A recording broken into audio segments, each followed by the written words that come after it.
I never imagined I'd be sharing my story online, but here I am. I'm 38, working as a financial advisor at a mid-sized firm for the past 8 years. My wife and I were together for 6 years, married for 3. No kids, which turned out to be a blessing. My wife stopped working after our marriage. She used to manage social media accounts for small businesses, but wanted to focus on our life together. I earned enough to support us both, so I agreed. We had a comfortable life, a nice house in the suburbs, decent savings. Nothing fancy, but we were doing well. Everything changed when she joined this new fitness studio. She started spending more time there, coming home later, being distant. When I asked what was wrong, she'd get defensive. At first, I thought it was just a phase, but something fell off. One day, while she was in the shower, her phone lit up with a message. I usually don't check her phone, but the preview caught my eye. "Miss you already, beautiful." It was from someone named Mike. I opened it, and what I found made my stomach turn. She'd been seeing her fitness instructor for months. They had plans for a future together, one that didn't include me. When she came out, I showed her the phone and asked for an explanation. She didn't even try to deny it. Instead, she looked me straight in the face and said, "I want a divorce." No apology, no explanation, nothing. Then she started talking about splitting everything 50-50, the house, savings, everything we'd built together. She even claimed she deserved it because she'd put her career on hold for me. I stayed calm and agreed to the divorce. She looked surprised, probably expecting me to fight back. What she didn't know was that most of our assets were in my mom's name. Years ago, when I started making good money, my mom suggested putting major assets in her name as protection against any future problems, debt, lawsuits, or as it turned out, a divorce. I didn't think much of it then, just followed her advice. My wife hired an aggressive lawyer, expecting to walk away with half of everything. I got a quiet but competent attorney who specialized in complex financial cases.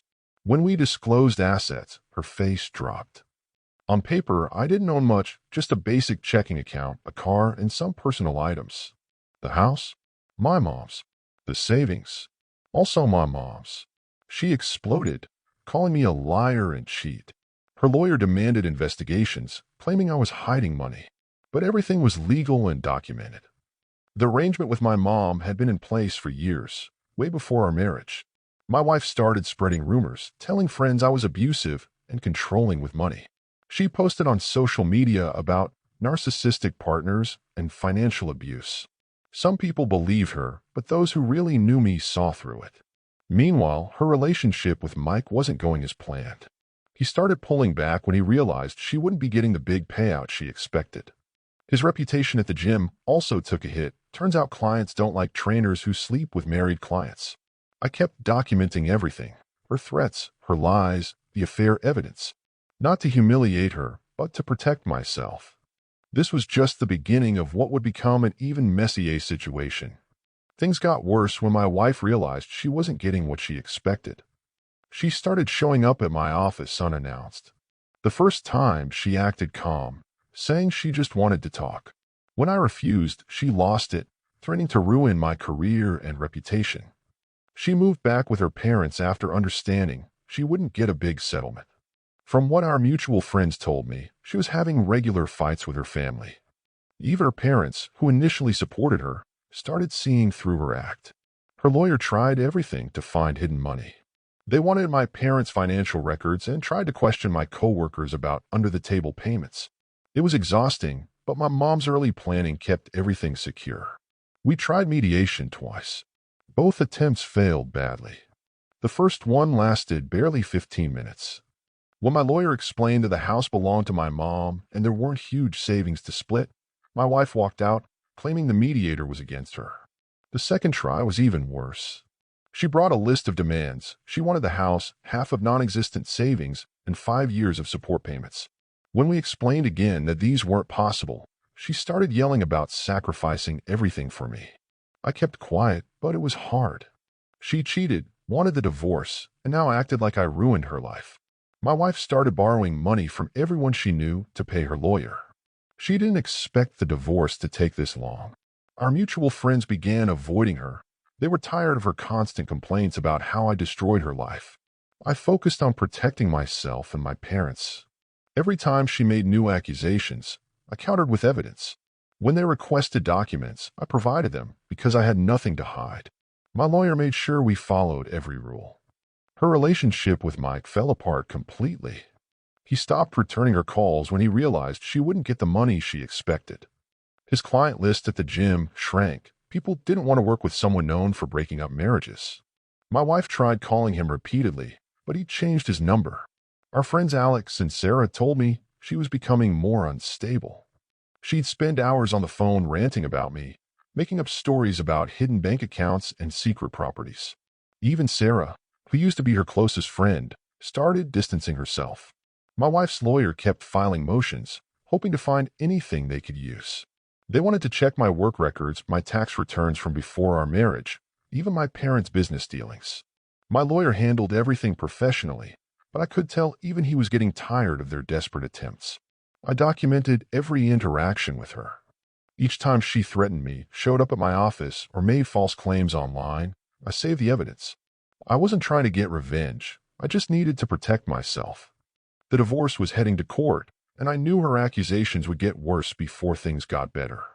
Her parents finally stopped giving her money for legal fees. They saw how she was spending their money on a lost cause. Without funds, her expensive lawyers started losing interest in the case. But instead of accepting reality, she became more determined to prove I was hiding something. I tried to stay focused on work and kept my personal life private. Some coworkers knew about the divorce, but I didn't share details. I just wanted to get through this and move on with my life.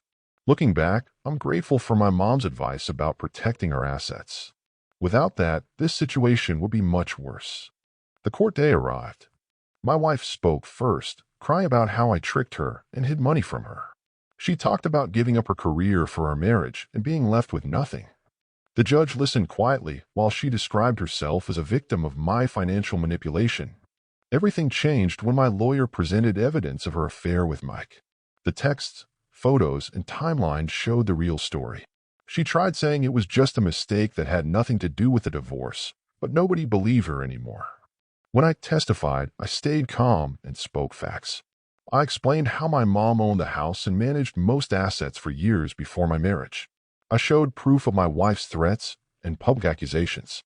My lawyer presented bank statements showing our real financial situation, no hidden accounts, no secret money. My mom testified about our family's financial arrangement.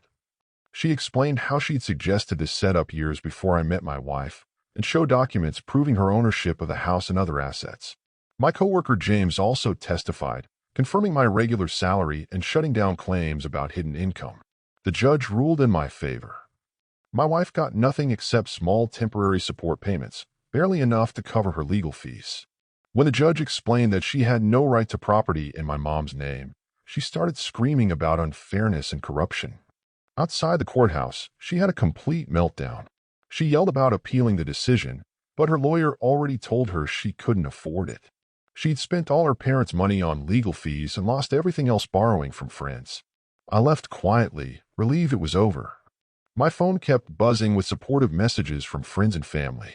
Even though my wife tried spreading more rumors afterward, nobody paid attention anymore. Mike had already moved to another gym in a different city, completely cutting contact with her. Today, I'm focused on moving forward. The divorce taught me valuable lessons about trust and protecting yourself. I'm grateful for my mom's advice. It saved me from a much worse situation. My wife still tells anyone who'll listen that I cheated her, but fewer people believe her stories now. I'm not angry anymore, just disappointed about how everything turned out. The marriage I thought would last forever ended because of lies and greed.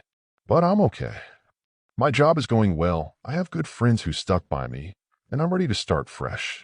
Sometimes I think about how different things might have been if my wife had been honest from the start. We could have had a clean break instead of this mess. But that's not how she chose to handle it. Now she's living with her parents, still trying to convince people she was wronged, while I'm rebuilding my life. My mom keeps telling me I'll find someone better when I'm ready. Maybe she's right, but for now, I'm happy focusing on myself. This whole experience showed me who my real friends are and taught me to trust my instincts. Sometimes the best protection comes from planning ahead, even when you don't think you'll need it. Thank you for watching. If you enjoyed this story, please hit that subscribe button. Don't forget to give it a thumbs up and share it with friends or family who might enjoy it too. Your support means a lot. And if you have any thoughts, questions, or story ideas, drop them in the comments below. I'd love to hear from you. See you in the next story.